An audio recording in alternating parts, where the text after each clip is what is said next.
સિયારામ, જય અંબે. ટૂંક સમયમાં ભાવનગરમાં એક નવી ચેનલ શરૂ થાય છે, કાન ખોલ કે.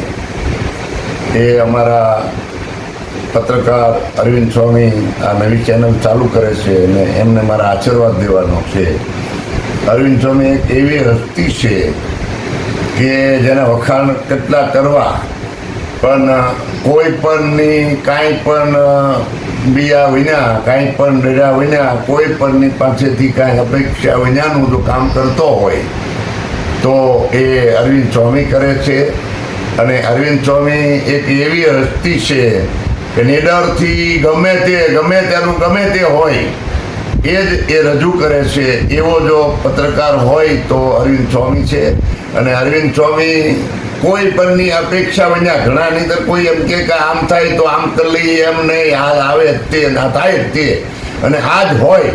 આવું જો નિડરતાથી ભાવનગરના અંદર જો આજે નવી ચેનલ ચાલુ કરતા હોય અને એને મારા આશીર્વાદ દેવાનો હોય તો હું અરવિંદ સ્વામીને એવો આશીર્વાદ આપું છું કે આપની જે કાન ખોલ કે શરૂ કરો છો એમાં ખૂબ આગળ જાઓ, દેશ વિદેશ સુધી તમારું નામ થાય અને તે રાજ્ય કક્ષાથી માંડી અને દિલ્હી સુધી તમારી નોંધ થાય. અને એક એવો તું પત્રકાર, એવો એક ચેનલ તમારી બને કે આ ચેનલ જોવા માટે ગમે એ તપાસ કરે કે ભાઈ આ અરવિંદ સ્વામીની જે કાન ખોલ કે ચેનલ આવે છે એના અંદર આજે શું સમાચાર છે.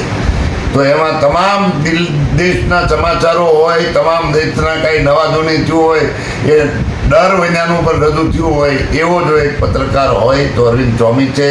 અરવિંદ સ્વામીને અમારા અંબિકા આશ્રમના મહંત શ્રી શ્રી 108 મહામંડલેશ્વર અંબિકા પીઠાધીશ અખિલ ભારતીય સંત સમિતિના ગુજરાત ઝોનના અધ્યક્ષ શ્રી રમજુ બાપુ બોલું છું. હું એવો એમને આશીર્વાદ આપું છું કે આપ ખૂબ આગળ જાઓ, આપ ખૂબ લોકોના કામ કરો અને જે કાંઈ હોય એ જ રજૂ કરો, એવો અમારો આશીર્વાદ તમને.